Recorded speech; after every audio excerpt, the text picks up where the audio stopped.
ఎప్పట్లాగే మన కలియుగ దైవం వెంకటేశ్వర స్వామి దర్శనం చేసుకొని ఆశీస్సులు తీసుకొని వెళ్తున్నాను. అండ్ ఈరోజు అందరూ కూడా రావటం మీరు అందరూ గమనిస్తున్నారు. అండ్ June 4th రిజల్ట్స్ వస్తున్నాయి కాబట్టి ప్రజలు మీడియా అంతా కూడా చాలా ఆతృతగా ఎదురు చూస్తుంది. ఎవరికి కావాల్సిన స్టోరీలు వాళ్ళు వండుతున్నారు అనేది మనం గమనిస్తూనే ఉన్నాం. నిన్ననే ఎగ్జిట్ పోల్స్ కూడా రావటం జరిగింది. ఎవరు ఏం ఎగ్జిట్ పోల్స్ ఇచ్చినా ఎక్కడ ఏం డిస్కస్ చేసినా ఫైనల్గా జరిగేది సెకండ్ టైం జగనన్న సీఎం. ఎందుకంటే ఈ రాష్ట్ర ప్రజలు సంక్షేమానికి అభివృద్ధికి పట్టం కట్టడానికి రెడీగా ఉన్నారు కాబట్టి మహిళలు ముసలి వాళ్ళు పెద్ద ఎత్తున రాత్రి 9 అయినా కూడా ఎదురు చూసి ఓటింగ్ వేసి వెళ్ళటం మనం అందరం కూడా గమనించాం. సో మనకి స్వాతంత్రం వచ్చిన తర్వాత ఇంత పెద్ద ఎత్తున సంక్షేమాన్ని అభివృద్ధిని ప్రజల కోసం అందించిన ఏకైక ముఖ్యమంత్రి జగన్మోహన్ రెడ్డి గారు.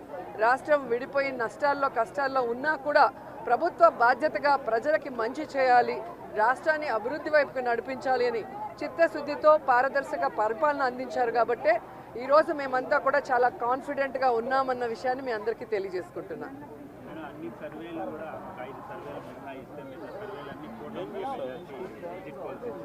ఈరోజు కూటమి కొత్తగా పెట్టుకున్న కూటమి కాదు, ఆల్రెడీ 2014లో పెట్టుకుంది. అప్పుడైతే కొత్త కాంబినేషన్ కాబట్టి ప్రజలు ఎక్స్పెక్ట్ చేసి ఓట్లు వేశారు. కానీ 2014లో అక్కడ ఇక్కడ 2 చోట్ల కూడా కూటమి అధికారంలోకి వచ్చినా కూడా ఈ రాష్ట్రాన్ని సర్వనాశనం చేసింది. కానీ ఈ రాష్ట్రానికి ఇవ్వాల్సినది ఏమీ ఇవ్వలేదు, ఏమీ అభివృద్ధి చేయలేదు అన్నది ఈ రాష్ట్ర ప్రజలు గమనించారు. కాబట్టే ఈరోజు ఆ కూటమికి క్రేజ్ లేదు అనేది మీకు తెలుసు, మాకు తెలుసు. ఖచ్చితంగా ఈరోజు ప్రజలందరూ కూడా గమనించాల్సిన విషయం, వ్యవస్థలు ఏ విధంగా ఈరోజు చంద్రబాబు నాయుడు చేతిలో వాళ్ళు ఇష్టానుసారం చేస్తున్నారో మనం గమనిస్తున్నాం. ఆ విషయాల్ని ఇష్టానుసారం ఎలక్షన్స్ అప్పుడు మార్చేయటం, అలాగే కేసులు పెట్టించడం వైఎస్ఆర్సీపీ నాయకుల మీద. ఇప్పుడు దేశంలో ఎక్కడా లేనటువంటి విధంగా కొత్త కొత్త రూల్స్తో పోస్టల్ బ్యాలెట్ని ఏ విధంగా వాళ్ళకి అనుకూలంగా మార్చుకోవాలన్న ప్రయత్నం చేస్తున్నారో మనం గమనిస్తున్నాం.